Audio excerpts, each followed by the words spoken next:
Hello everyone, today I'm going to be making a tutorial on how to understand computer specifications or specs when buying a PC. You'll be surprised at how so many people are unaware of these terms, so let's get started. By the way, I will try to make this short and understandable too. Note, this is only for beginners. First thing first is obviously choosing what kind of PC you want. A desktop, a laptop, Chromebook, or an ultrabook. This is pretty self-explanatory when picking a computer. Laptops are good for people on the go, and desktops are good for upgrading their hardware and is less expensive compared to laptops. However, laptops require one cord while desktops require multiple, and it has other parts to it, like a keyboard and a system unit. Another type of laptop is a Chromebook. Chromebooks are smaller, thin, and light, plus they're really cheap. Their average price is around $200, but all of its models does not have a CD/DVD drive. It also runs Chrome OS, which makes it feel limited, but it is really good for school. Lastly, the Ultrabooks. Ultrabooks are a trademark brand by Intel for a high-class notebook. It has a faster CPU and has good compatibility. Ultrabook price range is usually around $600 or more, depending on what kind of model it is. Now for operating systems. Operating system, short for OS, is the software that supports a computer function. There are different types of OS: Windows, Mac, Linux, Chrome OS, and many more. Windows and Mac are the most common, and Chrome OS is only pre-installed in Chromebooks, but you could download it on another laptop too. Not much to talk about here, but each of these come with their own features, so let's move on. Next is the processors. Processors are very important when buying a PC.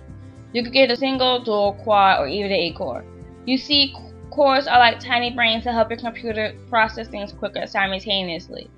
Having a single core CPU means that there is only one core that will complete the task you give your computer to complete. Having a single core, though, will experience slowness in your computer. However, dual core is 2 cores and it is good for basic usage. Quad core is 4 different cores, and it allows quicker responses to things on your PC, and an 8-core is even better. You get the idea. But despite all this, it really depends on what you're going to be doing on the PC. You won't really need an 8-core to surf the web and all. If you're going to be gaming 99.9% of the time though, the more the merrier. Now for the gigahertz. Gigahertz is the clock at which the processor is running. It is not the speed of the processor. Gigahertz is important to speed, but very little. Gigahertz depends on how many cores you have and all, but not very important when buying a computer. But it is important for gamers. Another thing we're going to talk about is the storage in a computer. Computer use byte measurements, going from smallest to largest: kilobyte, megabyte, gigabyte, and terabyte. Gigabyte and terabyte is most common for RAM. RAM, which stands for random access memory, is very important when buying a PC too. The amount of RAM affects your computer speed and performance of the system. The computer operating system needs a sufficient amount of memory to keep the system running. Usually 2 gigabytes is the most common amount of RAM.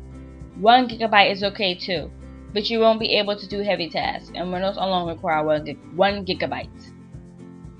Having a gigabyte of RAM for about 8 gigabytes or more will allow you to use more heavy programs without experiencing slow speed. It really depends on what you're going to be doing on the computer. If you're going to surf the web, watch videos, etc., then you don't need a lot of RAM. For gamers, it is highly recommended for gamers to have 8 gigabytes or 60 gigabytes of RAM. Next important thing is the hard drive. The hard drive stores files and OS information.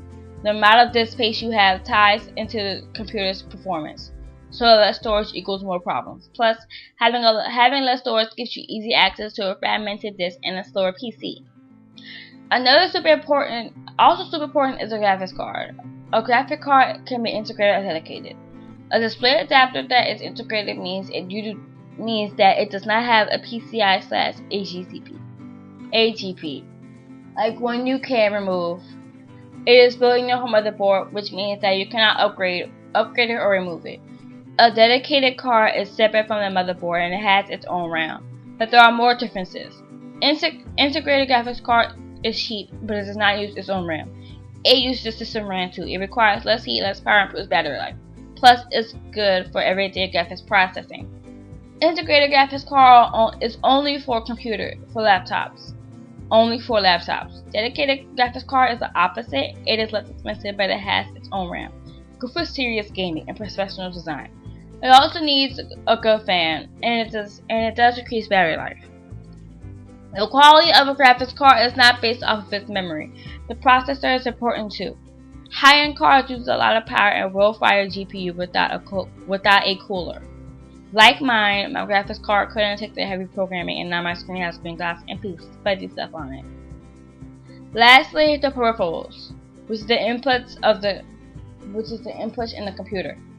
USB is most common, but there are two types: 2.0 port and 3.0 port. 2.0 is less expensive with 480 Mbps, and 3.0 port is more expensive. It has 4.8 Gbps. HDMI is mainly important for entertainment while plugging into the TV. Another thing to watch for is making sure your computer and desktop can connect to Wi-Fi.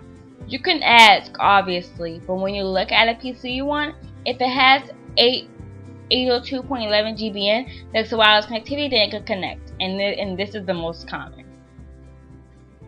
Thank you all for watching this. I took a lot of time doing this, and I hope I helped you. Obviously, I didn't go super in depth with this because this is for beginners. Plus, as you can see, I didn't include any of my perspective in this because I wanted it to be informative. And if you do not want my, and if you do want, I'm sorry, if you do want my perspective, then just comment below and ask. Comment, like, and subscribe.